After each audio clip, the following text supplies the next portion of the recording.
This episode of Main Street Moxie is proudly sponsored by Elise Harney Real Estate and Kindred Property Care.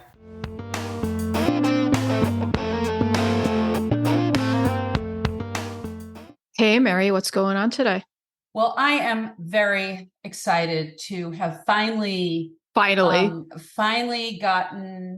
our next guest. This is someone you've been talking busy about for a while. I know. And his name is Simon Critchley. And I have known him since the early 90s when we both went to a philosophy kind of conference in Perugia, Italy called Collegium Phenomenologicum. I can't even pronounce it anymore. And we were both graduate students. He was a bit further along than I was. And we'd attend classes during the day, and then a group of us would play a pickup soccer game where I have to say I nutmegged him repeatedly.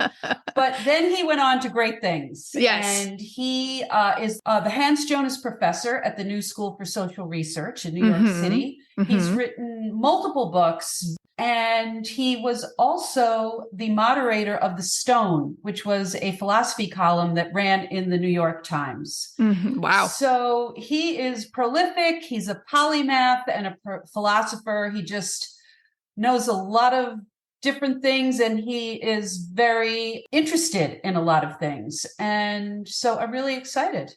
Anyway, let's get to it. Let's do it.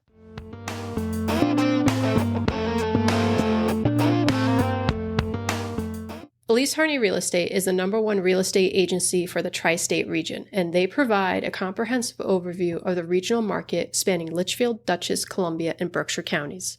Elise Harney Real Estate serves 40 unique communities with 35 years of experience. They have a team of knowledgeable real estate professionals to work with you to buy or sell your house.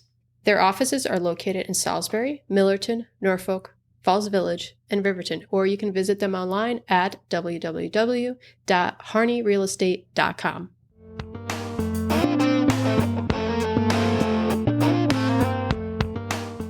Simon, welcome to Main Street Moxie. Thank you very much, Mary, and very nice to meet you, Thorin. You as well. Thank you so much. We always jump off with asking, how would you define Moxie? I don't know what it is. What is it? Okay, I've lived months now. I'm Moxie. I have no idea. Okay, usually our guests who are used to research prepare before they get on here, Simon.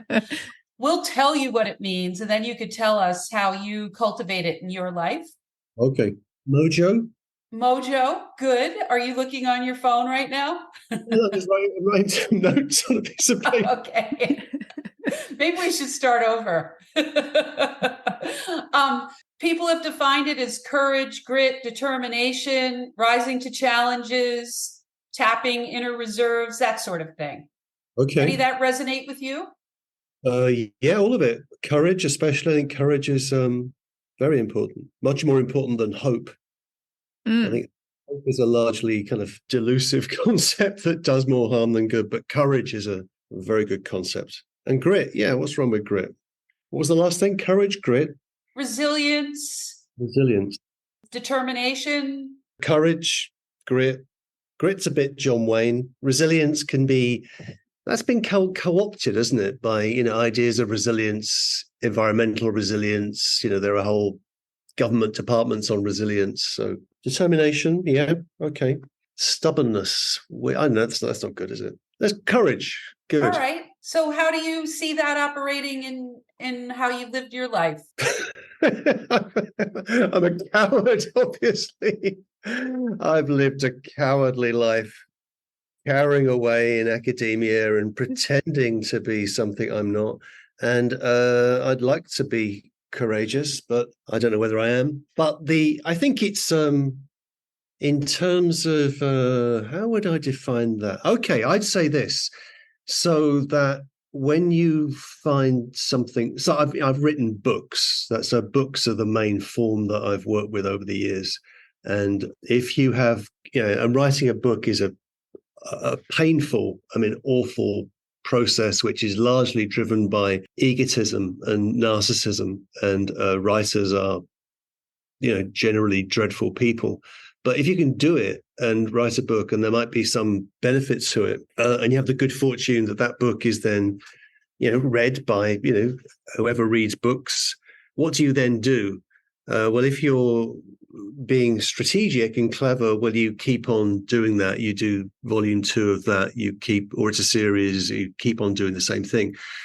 And my terrible attempt at courage or moxie would be to go off at right angles. So when you do something and it works, then to try and do something that's not that.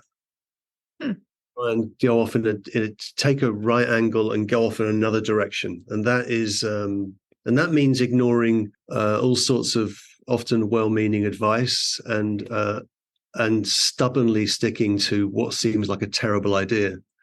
And people are going, no, how can you do that? I said, well, I'm going to do it, And I don't know if I can swear on here, but damn it, I'm going to do it.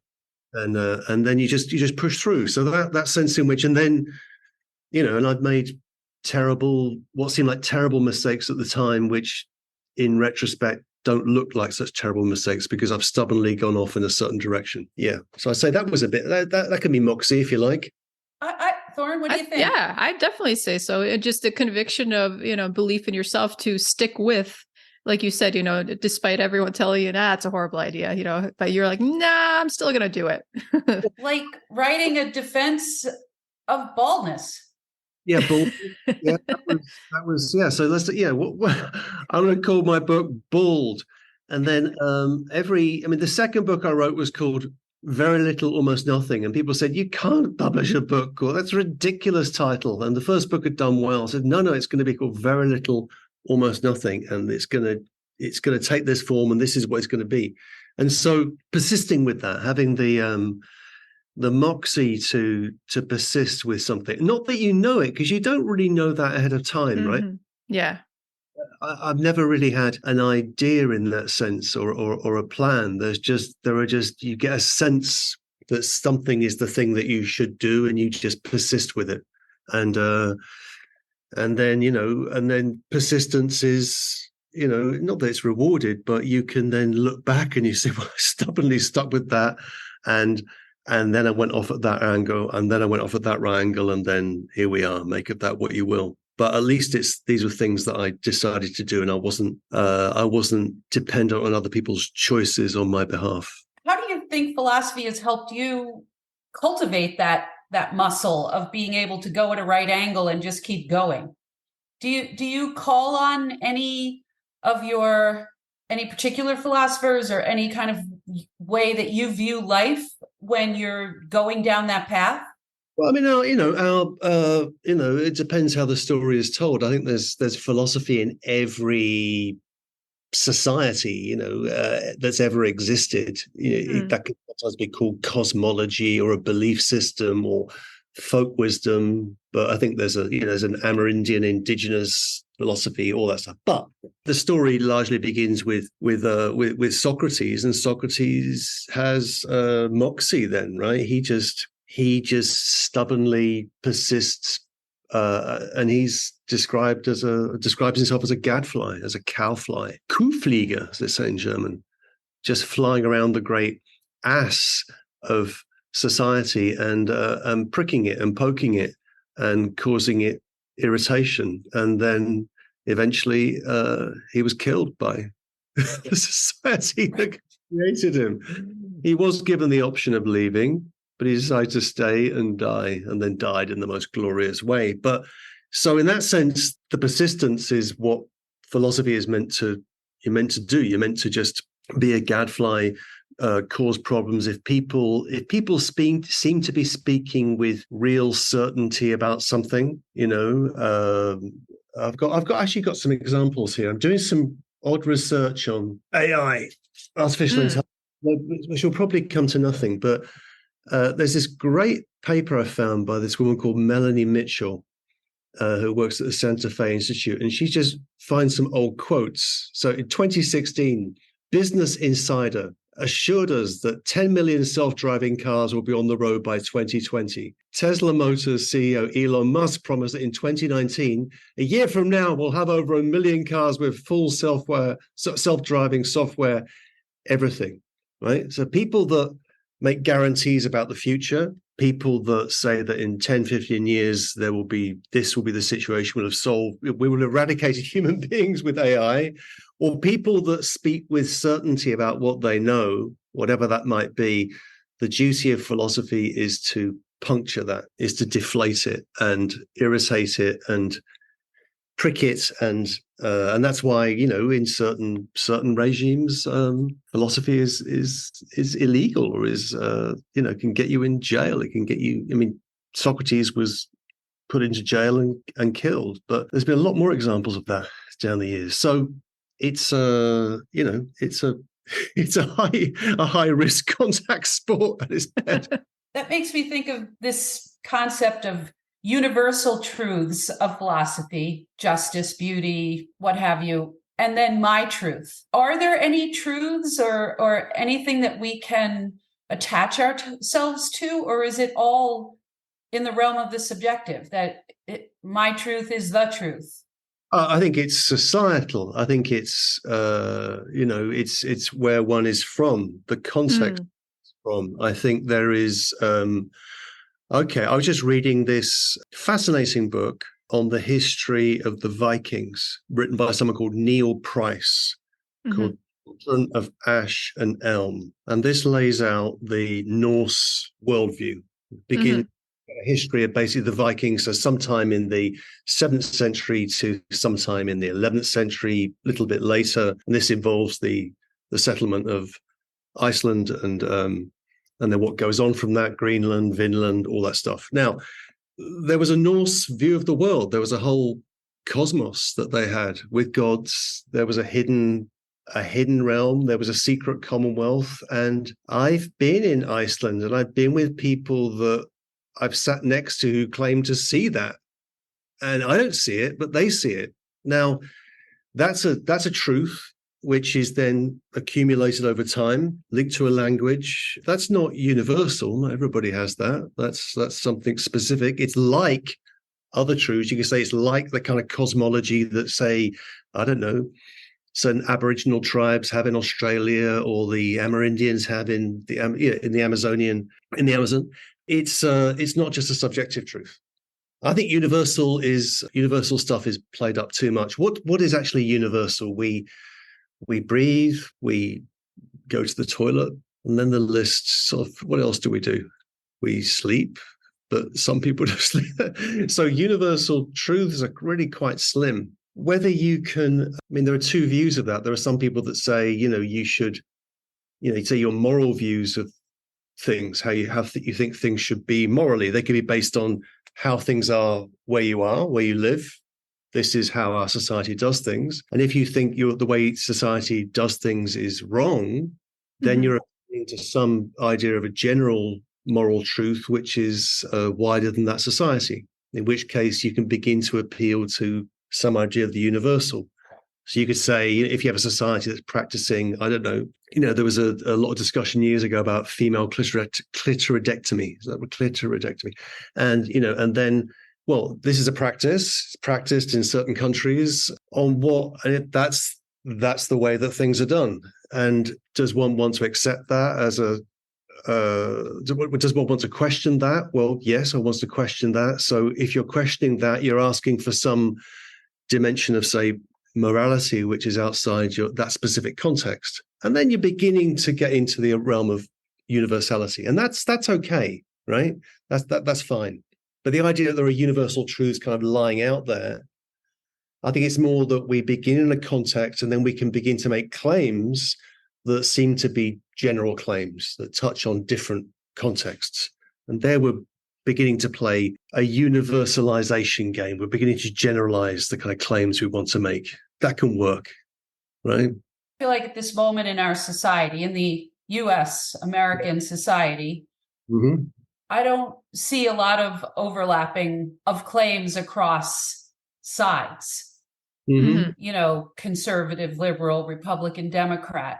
Mm-hmm. How do you reestablish some common ground upon which you can then talk about things that are more universal? Or yeah, how could you? I mean, is the divisiveness which we've become accustomed to in, say, political discourse, political life, is that the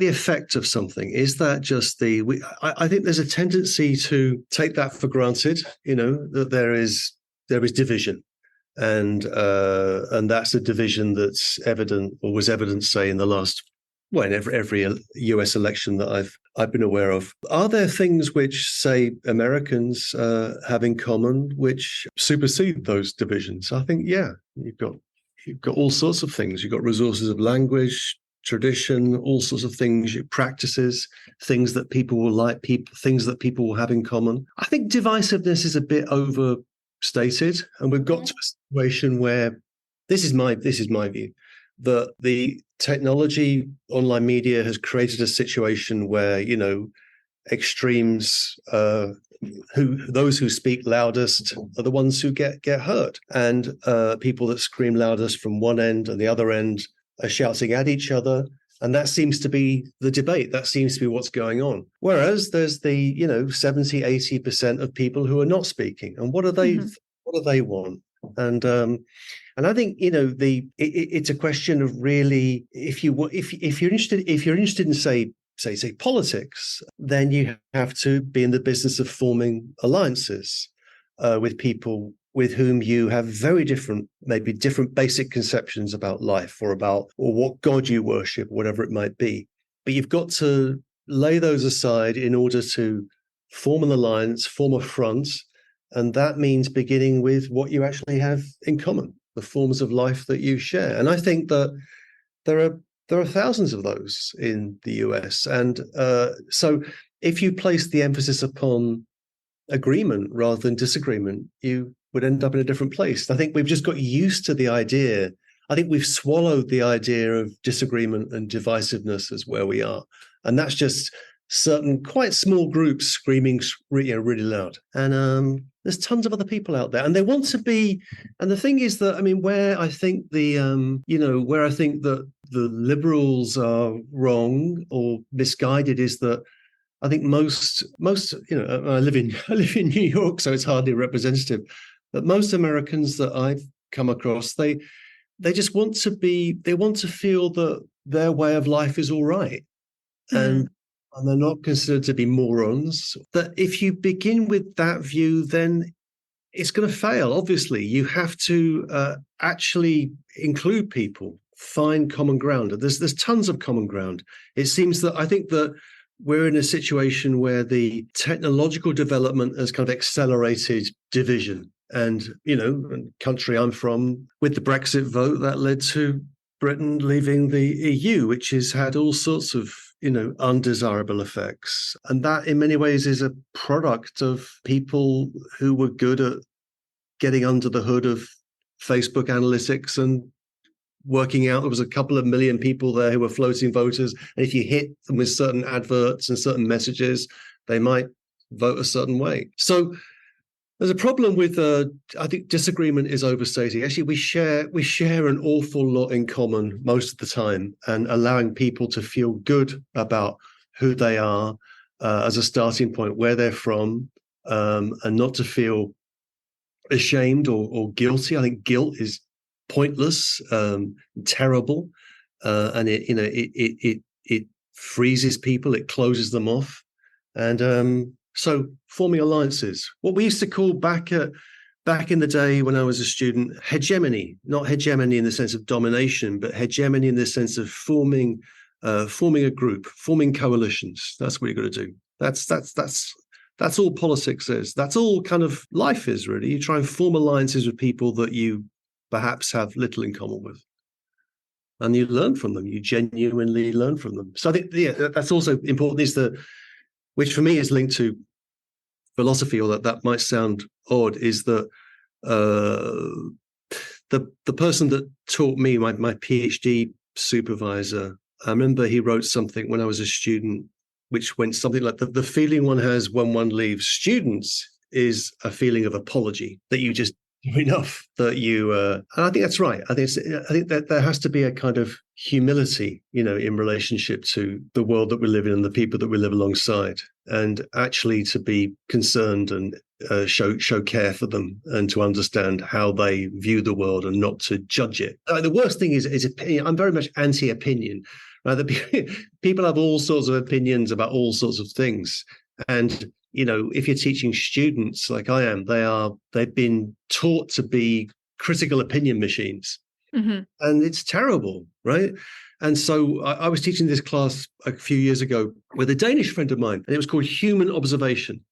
And the task of the class was to find something, a phenomenon, and to observe it in small groups of 2-3 people, and not to and whatever opinions one had about that thing, to shut that off, just to look, and to spend days, weeks going back to that same. Say you chose a corner of a street, or you chose a phenomenon like, I don't know, what does it mean to have coffee with someone? What does it mean to have a drink with someone? What does it mean to, I don't know, someone did a great project on what happens to dead people in New York. What happens to the unregistered, undocumented dead? Well, they go off to Hart Island, which is now being kind of opened up. It's basically like a potter's field for the unnamed dead poor, and the students went out there. Anyway, so you do the work, you observe, and so shutting down that opinionated part of us is really hard to do and really important, and just looking. And if you look, to look with sympathy rather than with all judgment. Yeah, that's pretty good, isn't it? That was awesome. Yeah, I'd say. Oh, I forgot to press record. No, I'm just kidding. So not funny, Mary. Yeah, not I know, funny. not funny. Believe me.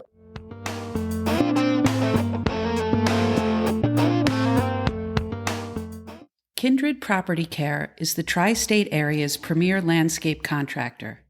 They are a full-service landscaping company that is dedicated to providing homeowners and commercial accounts with the landscape projects of their dreams. When it comes to stone masonry, landscape development, landscape and gardening maintenance, snow and ice services, or 3D renderings and designs, Kindred Property Care has you covered. To learn more, you can call 860-397-5267 or visit www.kindredpropertycare.com.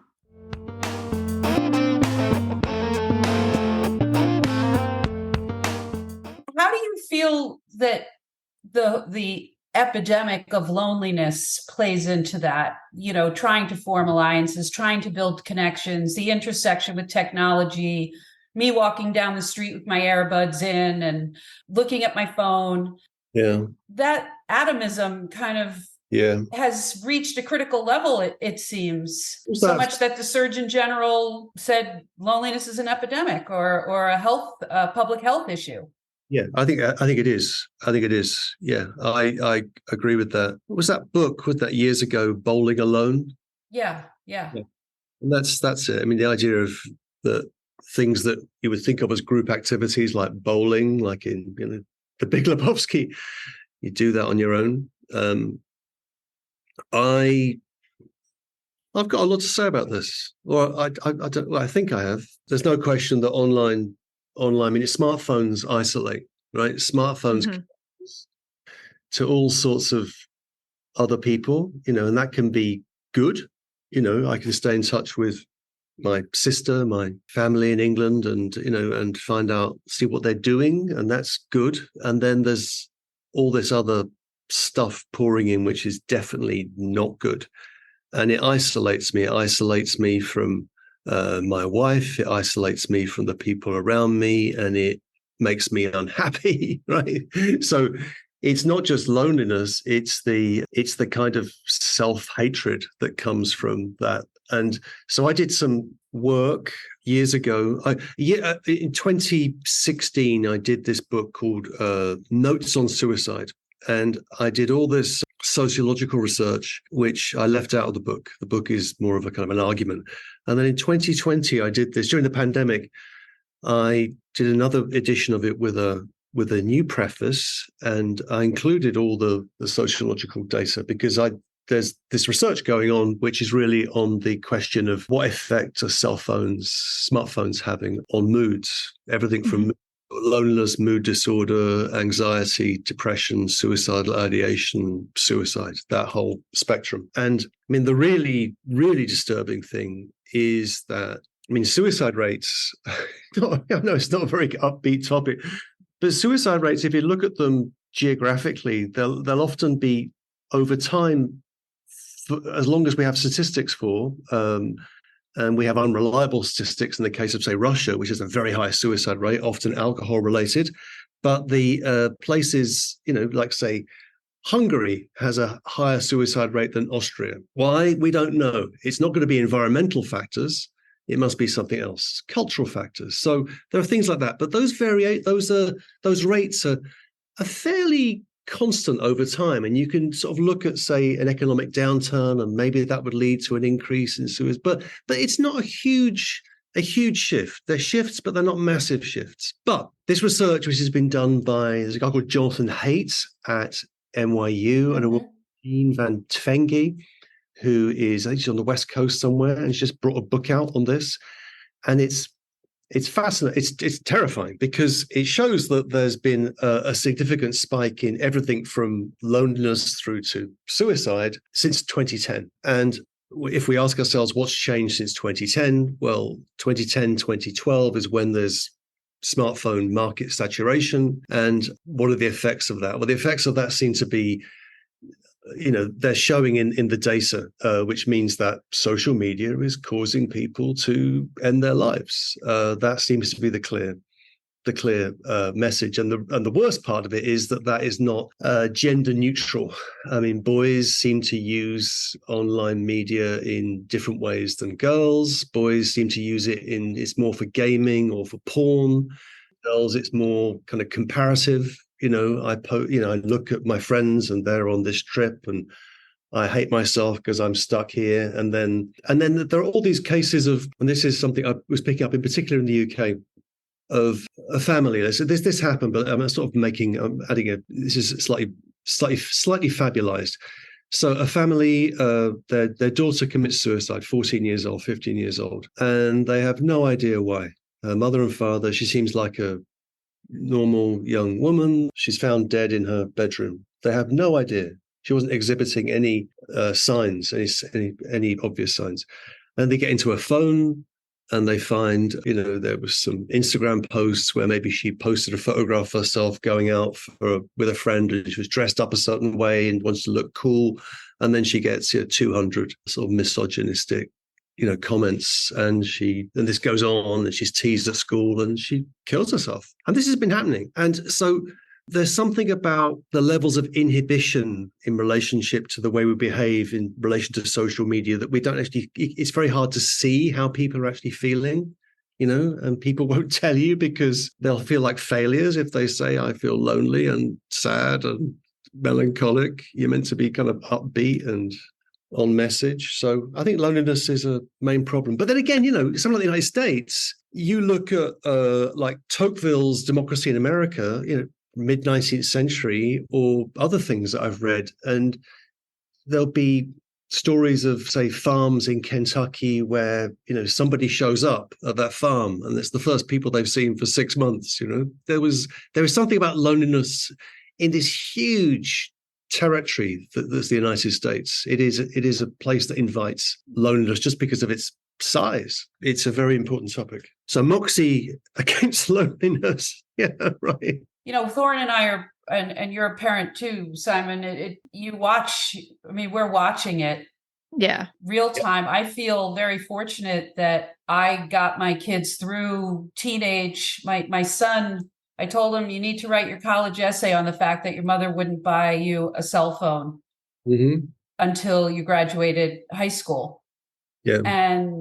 But Thorne has a little one, and it is a deluge that the social media, the online, the tablet, you see babies staring at phones.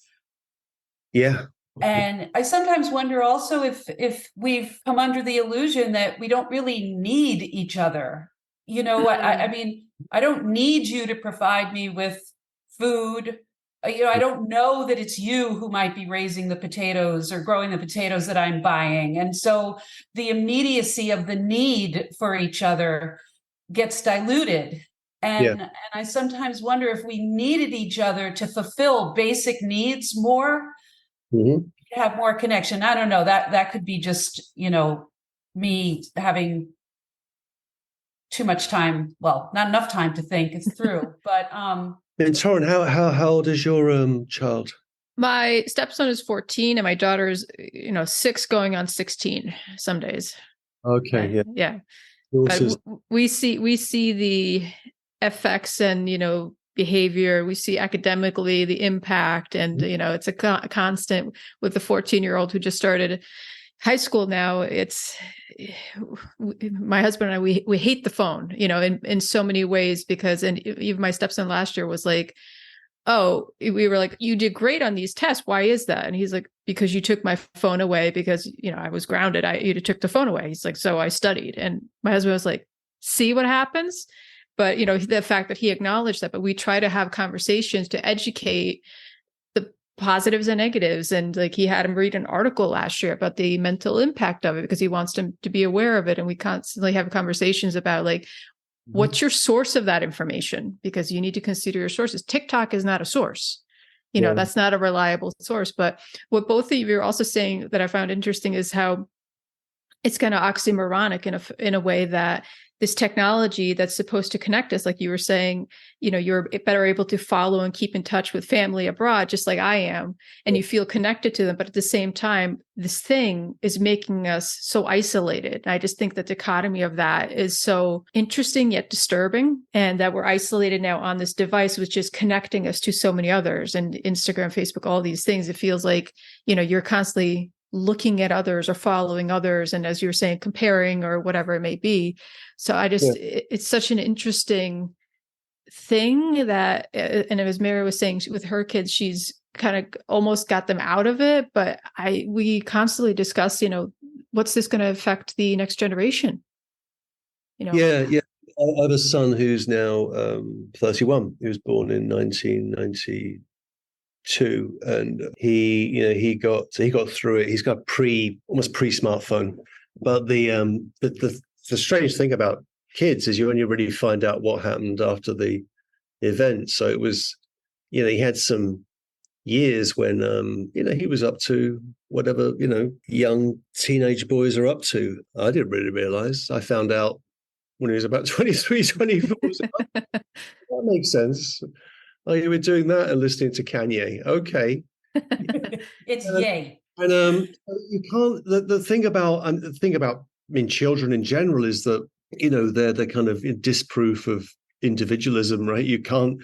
Once you have kids, you are thrown into the world, and whatever the world has, and if the world doesn't have organized childcare, and things like that, then you've got a serious problem. And this country is, if you compare this country to Sweden, which is somewhere that I know very well, it's horrific. So there's that. So you're thrown into these institutions, this network, and then with smartphones, that's just accelerated, and we can't control it. And then the question is, well, what do we do about that? Well, I mean, the EU introduced, legislation on privacy, which is if you land in the EU, and you check your social media, you'll be asked whether to get permission for this, that, and the other. We could do that. But the horse is bolted. It's an AI is a Pandora's box which has been opened, and this could have been controlled 10, 15 years ago, but not now. And so we'll just have to see, and in a sense, hope for the best. I think there are shifts, though, in the sense that to be hopeful. I think there's a tendency on the older people to look at younger people and think, oh, there you are with your TikTok and this and that. And you're not reading anything, and you can't pay attention to anything. And I mean that might be true. but I think it's overstated. I think that, say, the students that I meet, undergraduates that I meet, are completely underwhelmed by smartphones. They're completely used to this. This is the world, and they're unfazed by it. They don't think it really matters that much. And some of the ones that I end up teaching are really rather interested in reading books and learning things. And then, so I've had less of a problem in recent years in the classroom. There was certainly a number of years when the real problem in the classroom was people checking Facebook update. That's faded away. I don't have that phones in class in the same way in the last couple of years, which is great. And then noticing that people are, turning up at class with hard copies of books. And so, then you get this sort of cool retro thing of, the student that actually is reading the hardback copy of the book and doesn't want to be bothered with all this social media stuff. So maybe we're being too naive about it, and maybe things will shift around. I don't know. Are we coming full circle then? We're going to go to non-tech with maybe in the next generation? We can't live. The thing about us is that we are prosthetic animals, right? So whatever the human being is that we've always functioned through prostheses, through extensions, through tools, through weapons, through whatever it is that we use, to plows and all these things that we use, wheels, and we're good at that. And chimps can do some of that, but they can't do all the things that we can do. And beavers are good at that. Beaver, they can't do all the things that we can do, but they can build great dams. So we're prosthetic, and technology is the prosthesis that we're using. It enables this conversation to happen. Isn't that nice? And I'm optimistic about the one thing I'm optimistic about is ears and eyes. I think that our eyes are tired, but our ears are still slightly open. So I think that the amount of visual stimulus is deadening, and we are deadened by just the sheer amount of stuff that we're looking at. And I'm looking at all the emails coming in and this, that, and the other. All day you're looking, but my ears are. There's still some openness there. So I think that sitting down and reading a book is something that people can still do. It's hard to find the time to do it, but I think the podcast as a form is doing something quite interesting. That it allows people to relax into something which is interesting and entertaining. And they might learn something from, and that's certainly not happening on TV, whatever that means, or online media in most cases. So I think the ear is all right. One thing I've done the last few years is really get into audiobooks. I'm reading texts all the time, but I have this kind of sidetrack, almost like my kind of I don't know, when my downtime will be listening to books on the history of the Vikings, or I'm listening to this book called High Weirdness on psychedelic culture in California in the early 70s and drugs and stuff. It's great. It's fascinating. And it feels like you can open things up with the ear. So I think that's another hopeful sign. Well, as podcasters, we're hoping you're right on that one. Certainly some podcasts are, it's an extraordinary new form, and it's obviously, and it sits against the, mainstream media is a buzzword, I know, but if you listen to, I listen to the BBC because, it's still a source of a lifeline, but it's terrible and depressing and not very good. And if you actually want to find out about something in any detail, you go to podcasts and there'll be a kind of uncensored actual discussion about something of substance. So that's changed. You've got to monetize the thing, there's the real riddle. Right. It also seems that we're living in a period of also just collapse, in the sense in which, in my lifetime, the music industry, which was an actual real industry, has collapsed. The publishing industry, which I've taken part in, has also kind of collapsed. institutions like here in New York, theaters are in deep trouble. People have not gone back in the numbers. Programs are limited, and people aren't giving money in the same way they did. So there's a whole number of aspects of, say, the culture industry that's just collapsing and imploding, and I don't really know what fills that out. But that doesn't make me, sad about the prospects for human beings. I think we do need each other. Going back to what Mira was saying, we do need each other, and you find out that you need each other when you engage with someone else and you talk to them, and whatever problem you've got, and we've all got problems, and they all seem like mountainous problems, but then you talk to someone that you love or someone that you just know a bit, and it's better. Right? It helps. I think that's something that still happens. I mean, so I live in I have a little neighborhood, and I know people in different stores, and I like to talk to them, and even talk to my neighbors and things like that, and that all helps. Well, there's still that research on the power of as they call them, low interactions or low intensity interactions that chat with the barista when you're picking up your latte, or the nod to the mail carrier, all contribute to well-being. How do you build time for the kind of reflection? Because philosophy it can be hard work to really understand the issue or the text. So how do you build time for reflection, and how do you keep cultivating curiosity? Yeah, those are good questions. There's a quotation from Wittgenstein. There always is a quotation from Wittgenstein, isn't there? Such a weirdo. His notebooks came out last year, which are very entertaining. Got the Tractatus on one side, and then, what he was doing in the steam baths on the other side. And yes, saucy devil Ludwig. stalking the streets of Vienna in search of sex. And it was the time but Wittgenstein says, what does one philosopher say to another philosopher? The answer is take your time. Take your time. And there is no time. There has never been any time. There's always been busyness, and human beings love to exude the feeling of busyness. And that's a problem. So to philosophize is really to take time. And that means that, and the comparison that Socrates makes is between the philosopher and the pettifogger or lawyer. One translation is pettifogger, which I like. It's a silly word. And the pettifogger or lawyer is someone whose time you buy. Right? If you talk to a lawyer, they're on the clock.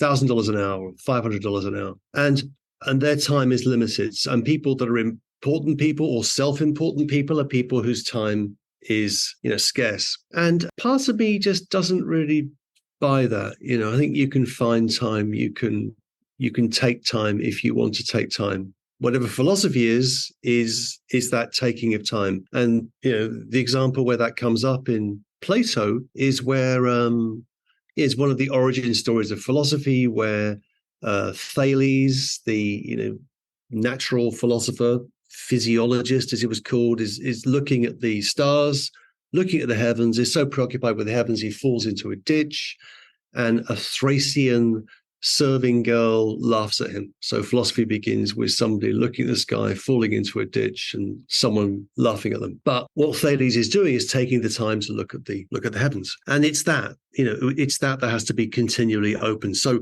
finding the time for reflection is, of course, always impossible, and you have to take it.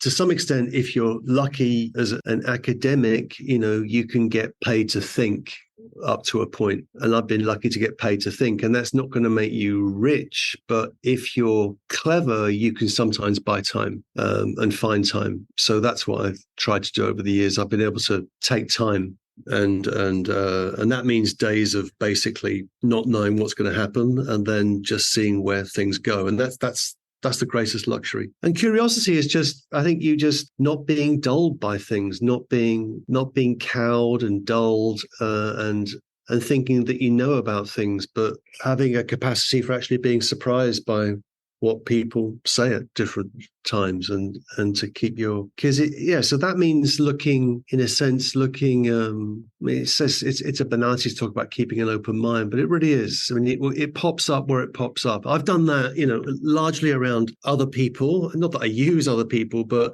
other people are ways of opening curiosity for me, right? So there'll be somebody and you start talking to them, and then they say this, that, and the other, and I think, oh, right. Oh, that's interesting. And then I could think about this, and then you begin to, and then it's just a sense of just, of moxie. This would be another translation of moxie.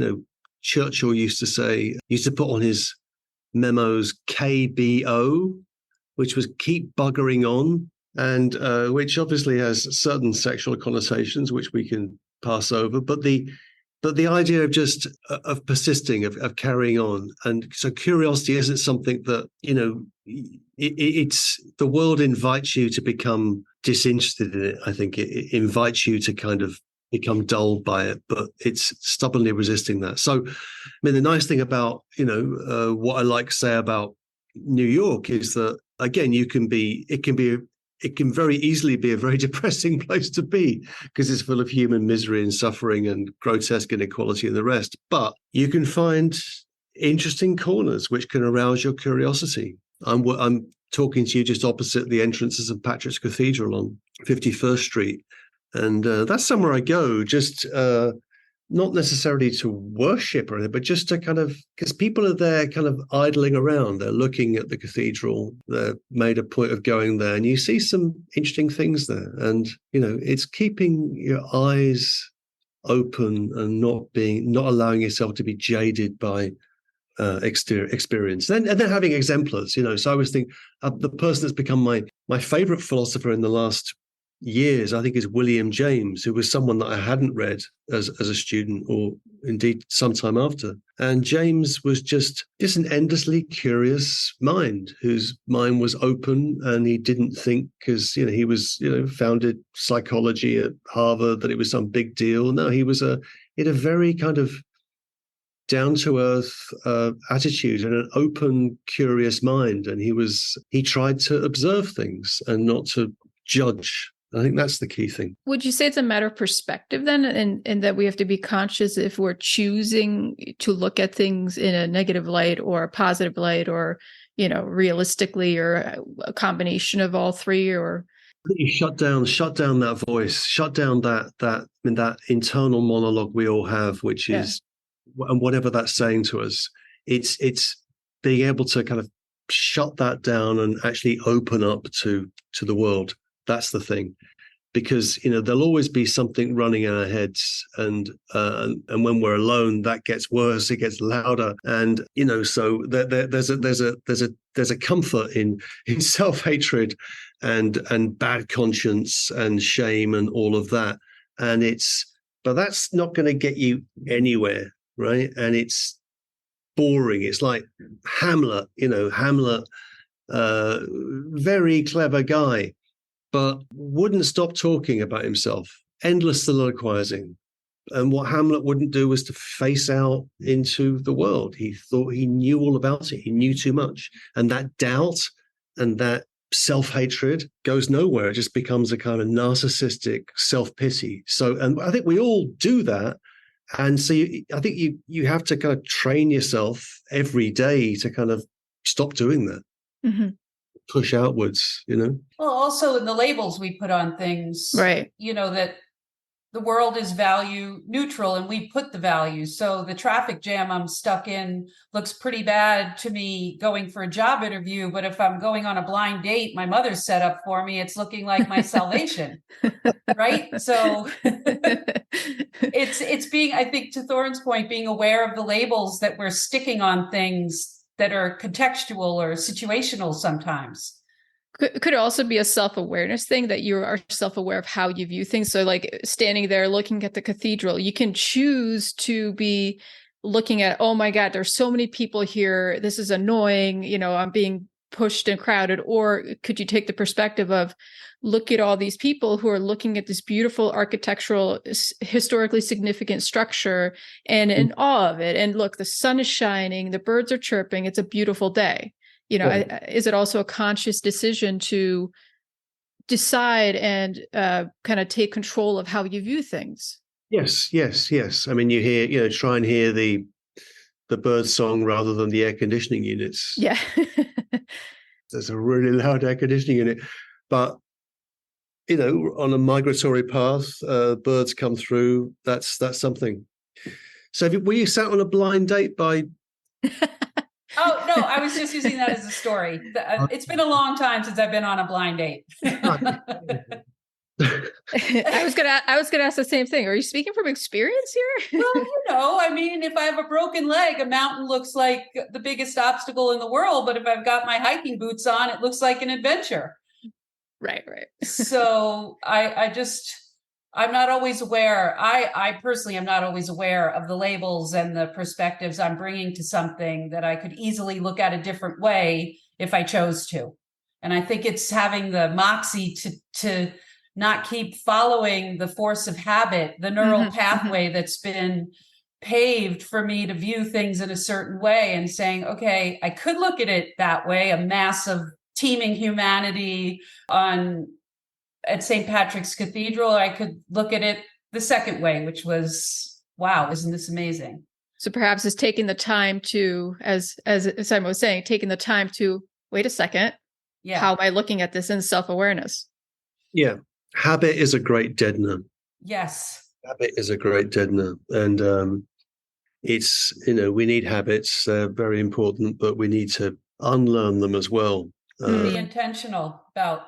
To be closed over and like we're, this is the problem with going back to smartphones, and we end up in these kind of shells, right? That we risk becoming these kind of shell selves, these self-protective bubbles that we're in with this data pouring in, which is just making us feel worse because other people's lives seem so much better than our lives. And your feelings just get buried. It's very hard to read people, right? In that sense, I think it's going back to that suicide story I was talking. It's people have got very good at covering over actual feelings, but those feelings have deepened, and the resentments have grown, and people are really, really angry and pissed off. But they're not going to show that in public. I mean, that. As Simon, as someone who makes his living out of his head, right? Your thoughts and reason and justifications. Do you think it's an occupational hazard to not attach to the gut level feelings that you have about something? I mean, I've been accused of overly analyzing, overly intellectualizing my emotional life by a therapist who shall remain nameless. Do you find that's an issue for you, staying too much in your head and not into the gut and the heart and the third eye or whatever else you want to call it? Yeah, absolutely. Yeah. And that's why, it's not good for me to be alone. My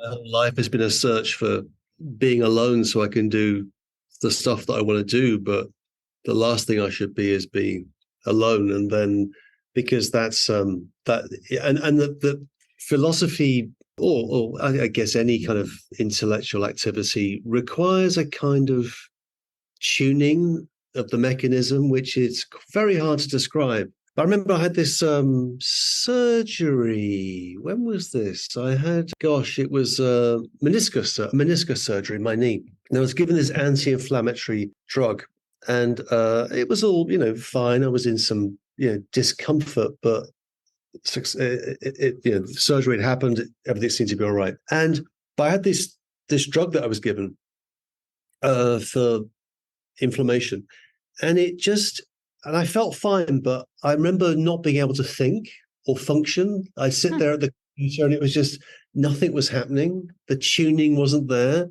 I was feeling fine. I was dressed. All my stuff set up, and then I'd look at a piece, and nothing happened. And so it's fragile. And, I think about, as we all do, about decline and dementia and Alzheimer's and all the rest, and how delicate that thing is, that is the capacity to think things through.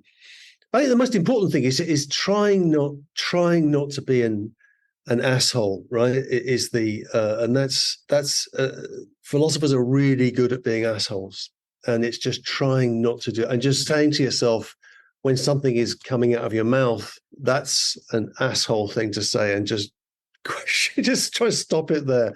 And that's why I like things like I hate talking about what I'm doing when I've done it. So if people ask me, so what are you working on? I go, I don't know. I don't know things that I have done 20 years ago, 10 years ago, I can talk about, but it's almost like a superstitious thing. Yeah, I can't talk about, I don't have an elevator pitch. I can never tell people what it is that when I'm thinking about it, I don't really talk about it. Don't know why. But the tuning is really, really delicate, and I hope it continue. Oh, not being an asshole, yeah, and keeping your mind just open and not thinking that in any way that your views are better or more interesting than anybody else's. And so, I mean, one good thing I found over the years is, I have interests. My main kind of recreational interest is watching football, soccer, and that's a great equalizer. Mm-hmm. You can have I'm 63 years old. I know quite a lot about the game and my team, Liverpool Football Club, and this, that, and the other. You had to work that in, didn't you? Very back in the day, and it's and yet I can speak to and I do this. This is something I do. So in the neighborhood, there'll be kids, and now they're wearing Messi shirts. They're wearing Inter. Yes. Yeah. So I see one of those, and I'll always say, "Oh, Messi," and then sometimes their parents will drag the child away. Who is this strange old man who's talking? Sometimes, usually, if it's a kid wearing, a Liverpool thing, I'll engage in a conversation, and then you discover after 30 seconds that he knows as much as you do about this thing you've spent your whole life watching, and that's a great leveler. So sport can be a great leveler. Music can be a great leveler. So I think it's finding, vocabularies that allow you to be less of an asshole. Right. To connect in a different way over something that you share. Right. And disagree whether Liverpool is the best team. Right. A full. Not that I am disagreeing. Well, it's a full-throated argument, and actually, arguments about sports are quite interesting because you can have a really well-informed, often quite systematic basis to your views, and you can argue them with someone from the opposing point of view, and you strongly disagree. Yes. But you don't want to kill that person, right? You don't want to murder them. You are antagonists. You're antagonists in a sport. You're fans of a sport, and you know what the score is, and that's fine. I wish politics were more like that. Right? Yeah. It's not taken personally. So if I meet a Manchester United fan, and I'm an antagonist of that fan, but I'm not an enemy of that fan. I don't hate that person. They've got legitimate grounds for supporting that team. They're a great team. They're the wrong team to support, but they're a great. One of my uncles would disagree with that. He's a big Manchester fan. Then the other uncle is an Arsenal fan. All right. Well, Arsenal fans, intellectuals, yeah. London cafe latte drinking. We've reached the end of our time together, and we have one last question. Okay. If you could give someone a small piece of advice about how to move their own moxie needle just a little bit, what would it be? Small piece of advice on how to move them. Or wisdom or observation. I think the don't think but look is really helpful. Look, and again, don't judge. Look, distill it into one phrase. I'm not sure I could. I think that maybe don't be an asshole. Well, that would be it. Yeah, and that's really hard because every day I'm going to be an asshole. You know, don't be an asshole. Get that tattooed in Sanskrit on your. And make it so you can read it in the mirror. Yeah, there you go. Like Russell Brand. Yeah. I need to ask one more thing. I can't but not okay. ask this. Sorry, Mary. I know it's our time, but I'm just looking at my notes, and I was so interested in your punk music era. And I had written the question of, do you think punk music is maybe the moxiest of the music genres?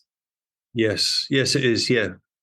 It was it was a righteous, moxie fueled and ridiculous. The world was kind of the 1970s were a pretty depressing place. And there were these, 40-minute progressive albums, all these terrible things, concept albums. And then, people didn't know each other, found records by MC5, Iggy and the Stooges, Velvet Underground, New York Dolls, one or two other people, and then a scene began to form, and it was extraordinary to be alive and to feel that you were part of something in a place that really made no sense. So I think punk worked in England particularly well because the bottom had fallen out of Britain in the 1970s. The effects of the imperial kind of hangover had really set in, and that meant that the world was a kind of playground where you could make something happen, and punk was that thing. It didn't last very long, but it was great,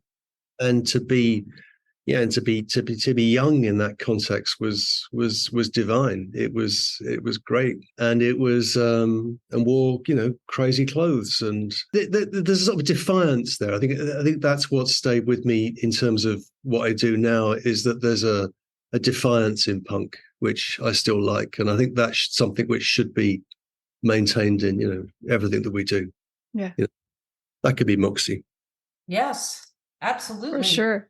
Well, Simon, thank you so much for joining us today. It's good to see you and hear you. It was so fun and educational, and I know Mary and I have a lot to discuss. Thanks a lot. Thank you very much.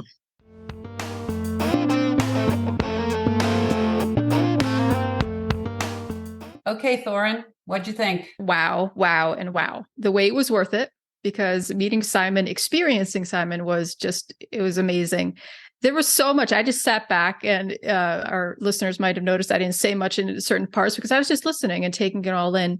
For me, one of the main things that stuck out was him talking about the whole divisiveness thing, that we have more in common. And, why not focus on that? And just later on towards the end of our conversation about choosing how we view things, being conscious of that, and, how philosophy plays a part in that. I think that's something that everyone can do, and we can do better, and it ties into don't be an asshole. Yeah. Yeah, and I just find, while he is a scholar and an academic and a writer and an author, that he also takes joy in the quotidian experience of life, those everyday things, and interacting with people, and just bringing philosophy out of the classroom and out of the clouds and back to earth. He talked about the example of the person from the Platonic dialogue who kind of looked at the sky and fell into the hole. Yep. And I feel like Simon is able to keep looking at the sky and just walk around the hole. Yeah.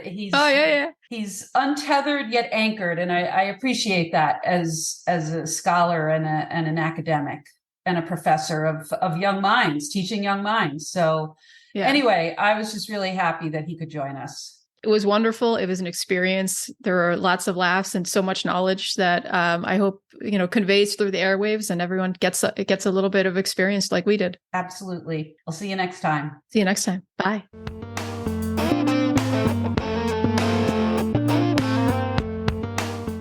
This episode of Main Street Moxie is proudly sponsored by Elise Sarney Real Estate and Kindred Property Care.